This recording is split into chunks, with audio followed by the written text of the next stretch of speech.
بسم اللہ الرحمن الرحیم نحمدہ و نصلی علی رسولہ الکریم اما بعد۔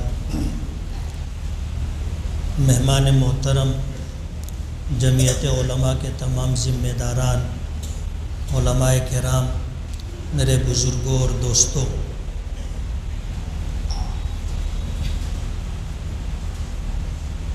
اگست 1947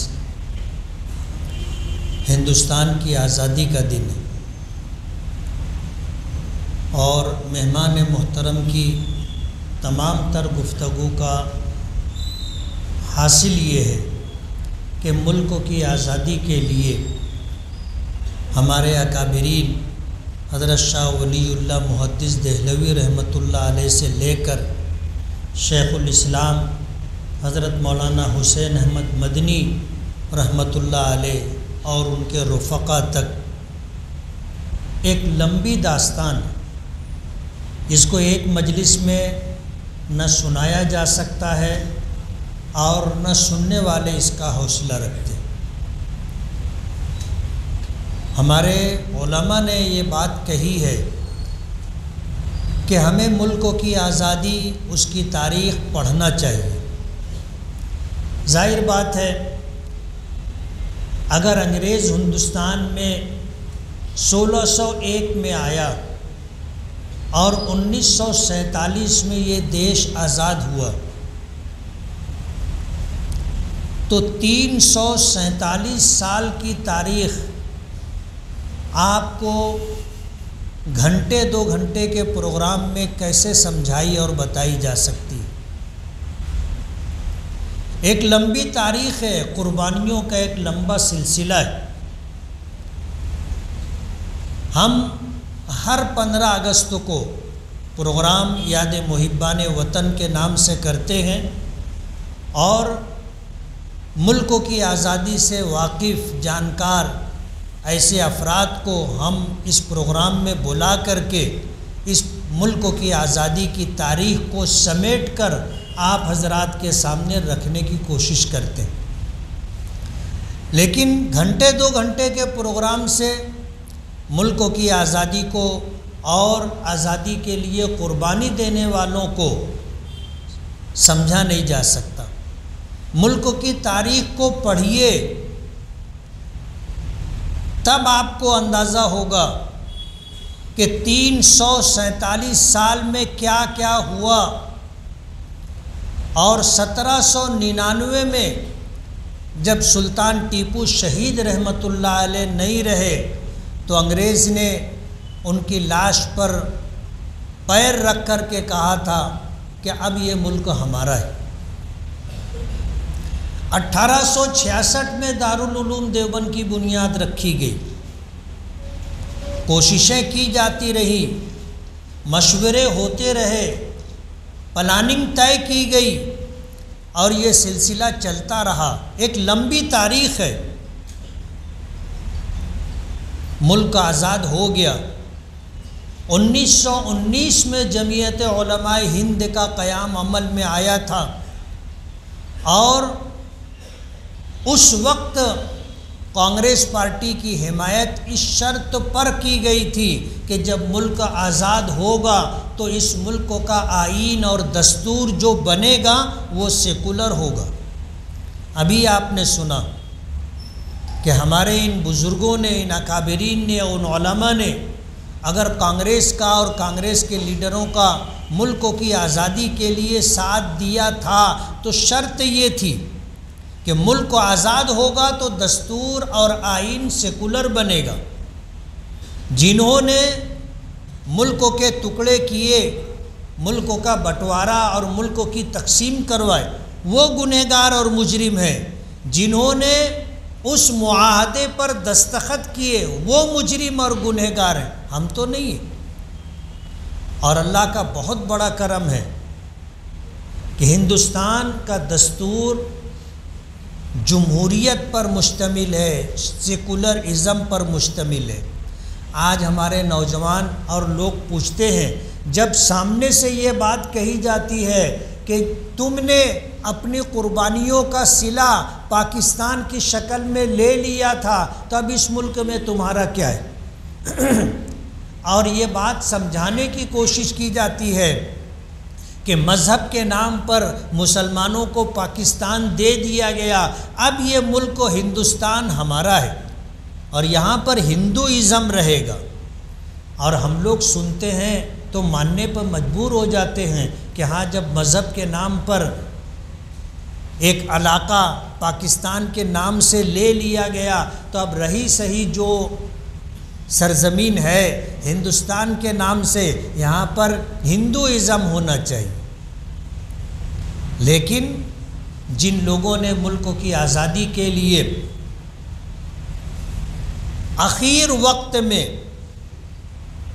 یعنی 347 سال میں آپ دیکھو گے 150 سال تک آزادی کے لیے قربانی دینے والے اخیر کے جو لوگ تھے، ان میں آخری موقع پر برادران وطن کو شامل کیا گیا اور یہ سمجھ لیا گیا کہ جب تک ہندوستان کی تمام قومیں مل کر کے دیش کی آزادی کی لڑائی نہیں لڑیں گی، دیش آزاد نہیں ہوگا۔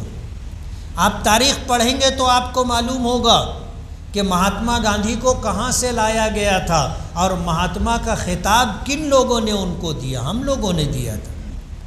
اور اس ملک میں گاندھی جی کو جب ہندوستان کے صوبوں میں اور ہندوستان کے ضلعوں میں گھمایا گیا، اس وقت سارا خرچہ کن لوگوں نے کیا؟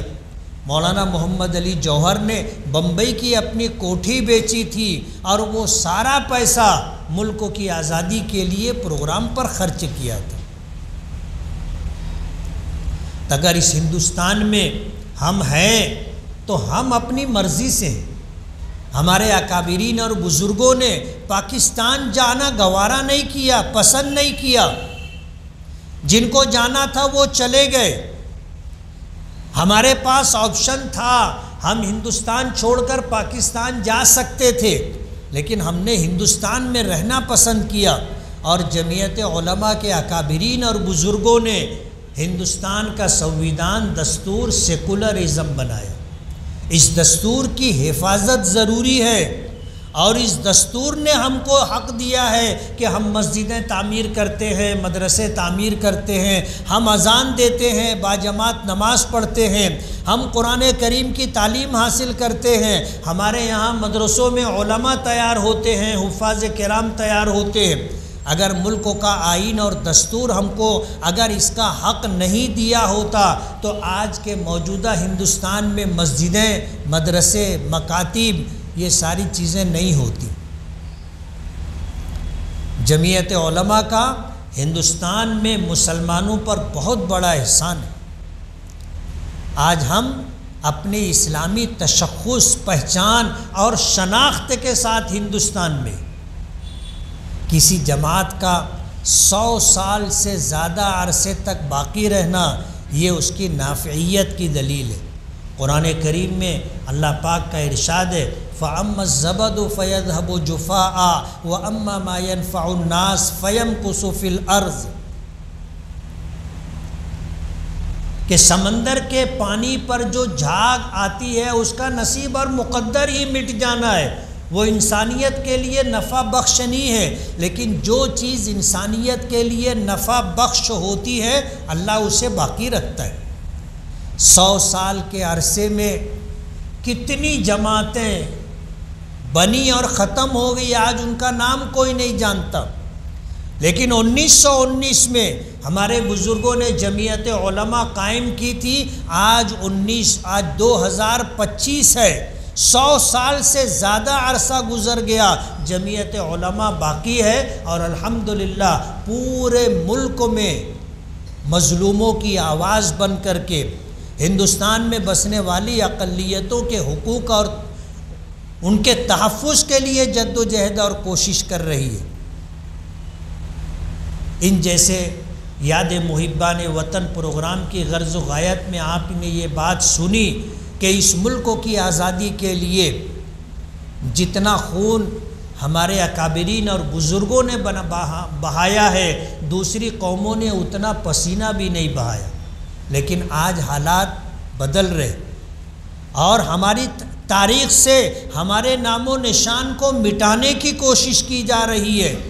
یہی وجہ ہے کہ ہمیں ہر 15 اگست کو آپ کو جوڑ کر کے ملک کی آزادی کے لیے مسلمانوں کی، خاص طور پر علماء کرام، اولیاء کرام، بزرگان دین کی قربانیوں کو بتایا جاتا ہے۔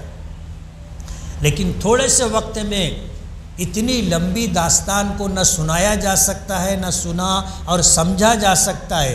تاریخ پڑھیے، اور ہم میں کا ہر شخص ملک کی آزادی کے لیے ہمارے اکابرین بزرگوں نے اس وقت کے مسلمانوں نے جو قربانی دی ہے اس کو سمجھ کر کے لوگوں کو بتانا ہماری ذمہ داری ہے۔ آپ جب تاریخ پڑھو گے تو آپ کو پتہ چلے گا کہ ہمارا اس ملک پر حق ہے۔ سبھی کا خون ہے شامل یہاں کی مٹی میں، کسی کے باپ کا ہندوستان تھوڑی ہے۔ یہ سوچ اور یہ جذبہ آپ کے دل میں کب آئے گا؟ جب آپ آزادی کی تاریخ پڑھیں گے۔ ہم مہمان محترم کے بہت شکر گزار، سفر کر کے تشریف لائے اور یاد محبان وطن اس پروگرام کو رونق بخشی۔ جمعیت علماء کے تمام احباب، اہلیان مالیگاؤں کی طرف سے میں حضرت کا بہت بہت شکر گزار ہوں، اور امید ہے کہ انشاءاللہ آئندہ بھی ہمارے پروگراموں میں تشریف لاتے رہیں گے۔ وقت کافی ہو چکا ہے اور اس موقع پر ملک کی آزادی کی تاریخ آپ نے مختصر طور پر سنی۔ ظاہر بات ہے ایک لمبی تاریخ ہے، صدیوں پر مشتمل ہے، اور اس میں آپ کو بہت ساری باتیں سمجھ میں آئی ہوں گی۔ کچھ باتیں ایسی ہوں گی جن کا سیاق اور سباق آپ کو معلوم نہیں ہوگا، تو صحیح طریقے سے آپ نہیں سمجھ سکے ہوں گے، لیکن جن لوگوں نے ملک کی آزادی کی تاریخ کو پڑھا ہوگا ان کے لیے یہ ساری بات ایسی ہوگی جو ان کو سمجھ میں آئے گی۔ میں آپ حضرات کا بھی شکر گزار ہوں کہ جمعیت کے اس پروگرام میں آپ حضرات تشریف لائے۔ اللہ آپ حضرات کو جزائے خیر عطا فرمائے۔ وآخر دعوانا الحمدللہ رب العالمین۔